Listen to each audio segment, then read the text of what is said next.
How's it going today, guys? I just want to get on real quick to say a lot of times we'll think an experience is unique to us and fail to realize that it stems from our mom, our dad, their moms, and their dads. We talk about it very often, generational curses. And it shows up in two ways. Either through hatred or through someone being naive and just going with the flow. Because how often do you see a person, you can even see it in relationships, how often do you see a person who hates something or someone so bad that without realizing it, they end up that person? You see it very often. And then two, you over here just allowing life to happen, you just going with the flow. So without realizing it, you just step right into it. Because if you know anything about soul ties, think about being conceived from a soul tie. If you think about how strong sex is, two people, whether out of wedlock, if it was out of wedlock, then that just probably amped up the difficulty. But out of wedlock, and then you have with it, when you're married, you get what I'm saying? So, and even it's kind of funny because sometimes I'll sit around talking to people, some passengers, some friends, and they'll be talking about things, and we'll get to talking about how their parents were, and they'll start telling super similar stories about their parents. And I'm like, you don't hear yourself talking? I mean, it's a little it's like, no, it's not a little different at all. The only thing different is the person. Just like diseases can be hereditary, so can spirits. Whatever they don't deal with, whatever they don't properly deal with, oh yeah, you're gonna have to face it. You think you just randomly some horny person. Not at all, bro. Your pops was probably slinging it. Your mom was probably getting pounded. Not to be vulgar about it, but it's just to be truthful. If you high head, man, ooh, man, look at your peoples. Everything got to be your way, and look at your peoples. You always rushing. Look at your peoples. They say the apple don't fall too far from the tree. That's true, but that's more spiritual than anything, because you don't have to be next to the person. If you don't deal with those spirits, you're going to end up just like it. Because what if that apple fall off the tree and roll down a hill and end up somewhere else? It's still an apple that fell from that one tree. Even if that apple wakes up and looks up and doesn't see that tree, he's not going to turn into a banana.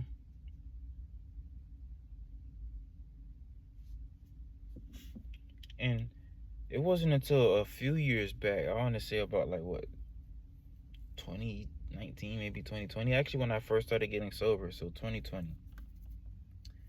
And it wasn't until then when I started thinking about things my dad said that I absolutely hated, but turned out to be true. He always used to tell us, don't be like him. Because he's not looking at himself from the eyes of a father. He's looking at himself from the eyes of a man. You get what I'm saying? There's a lot of sacrifices my dad had to make. And when you sit there and think about the term obedience is better than sacrifice, again, it makes me think about my dad a lot. It's like, I'll fully dedicate my life to you, Lord, if you just let me see this fatherhood thing through. My dad was a musician. I seen him give up equipment plenty of times.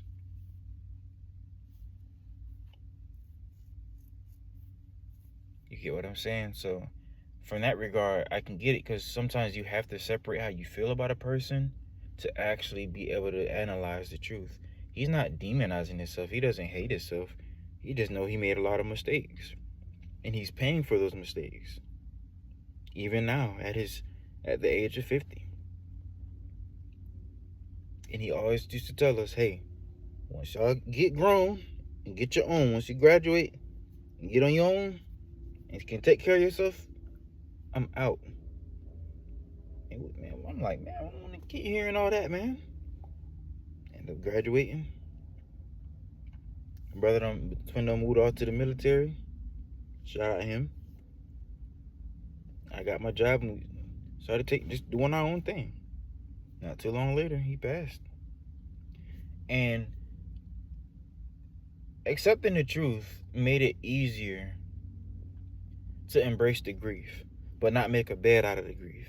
Because my dad, not only did he keep saying it for almost, my God, 18 years, but again, that was one of the biggest, the most hardest but most clearest of ways to understand separating how you feel about someone to actually digest the truth about that person. Because again, he's not looking at it from the perspective of my kid's hero. He's looking at it from the perspective of, I'm a man with a bunch of mistakes and I'm paying for those mistakes.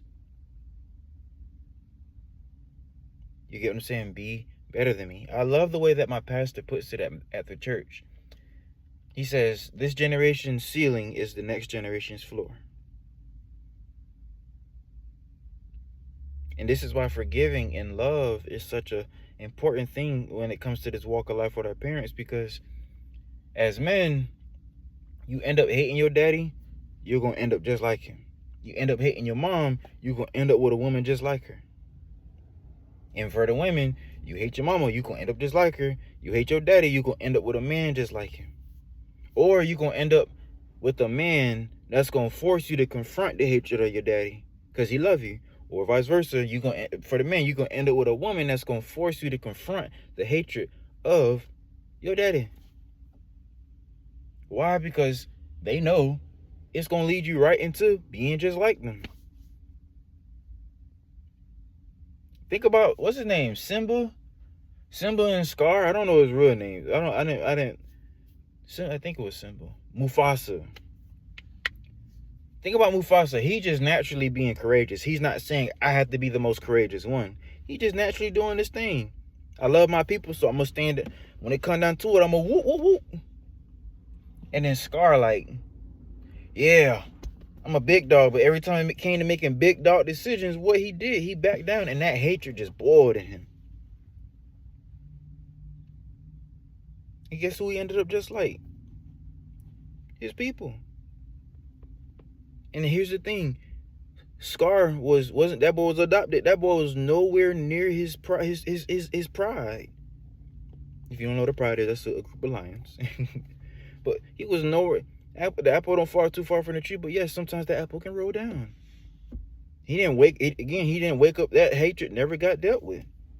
And Mufasa still stood on business. I'm not gonna kill you, but I'm gonna send you off to a cave. I'm gonna send you off to a cave somewhere. Cause you tripping.